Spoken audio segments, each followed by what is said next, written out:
beads, everybody. Anal beads.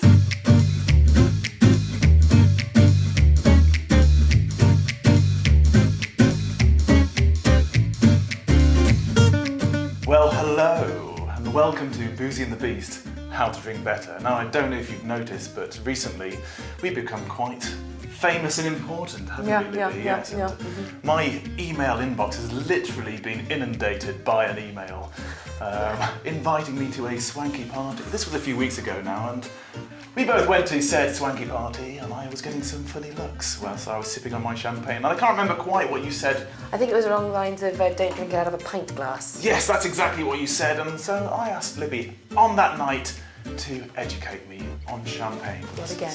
And I said, I shall. Okay, so there are various different types of glass that you may be served your champagne in. The first one we're going to talk about is the coupe. Now this is the vintage coupe. You may have seen this in many Hollywood movies.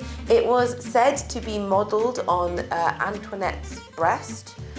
She had very weird sort of trumpety nipples as well. Large, elongated, strange. Let them drink boob!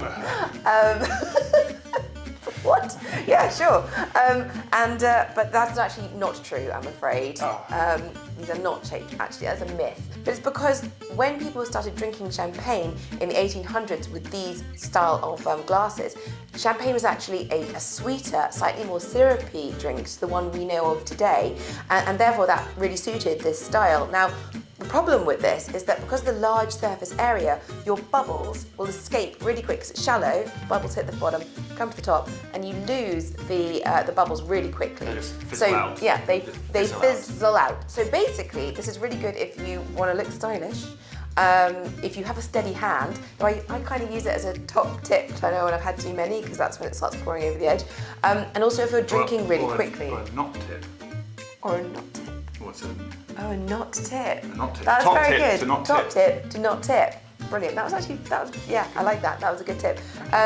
Or not tip. Yeah, anyway, so you can drink very fast. I mean, I like these. These are kind of chic and stuff. I also really like your shiny rim. Why, thank you so much. I get that compliment often. Now, on to the next style of glass. This is a champagne flute. Now, I think most people probably are drinking their champagne from these. These are very standard. So basically, these came in, I think, in the 1900s, when champagne started getting a bit more lighter, it's more effervescent, and they traditionally have a sort of rough bead at the bottom. I'm not sure if this one does actually, but the bubbles go to the bottom and then they fizz up to the top, and basically because the flute is so narrow, it keeps the fizziness for longer. Less air is escaping on that because it's such a narrow opening. So less air is escaping and it keeps your champagne beautifully fizzy. So this is a really good style of wine if you want to be sipping it and make it last for longer. When has champagne ever lasted for longer with you, Libby? That's true, that's why I drink it from these normally at home. But bigger surface area for tipping. So just tip it all in.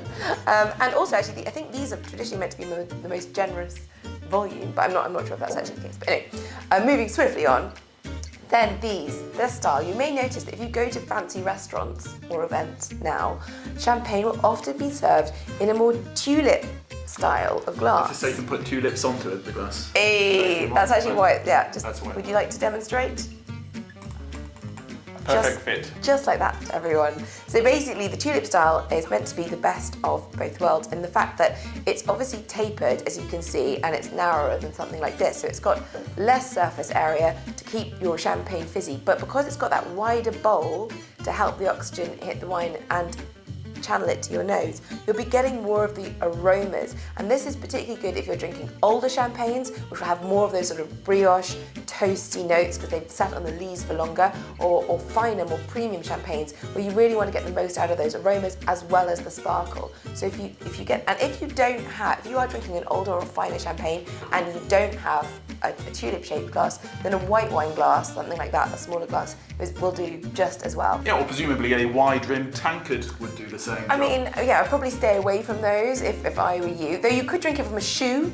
The Musketeers, it was all very romantic at that time when people would pour champagne into the shoe of the woman they love and drink it from that. Get those cheesy notes. Get those cheesy, who needs malolactic fermentation? What we want is some cheesy feet. On which note, I think I feel more educated. More educated. Yes, well, that's what we aim to do here. So, but at the end of the day, whatever glass you choose or shoe you choose to drink from, just enjoy it. And you can be a glass act too. Cheers. Well, this is actually the first one we haven't cheersed on. Probably should have got some champagne. Probably should. Stop being so tight with the production funds. Cut!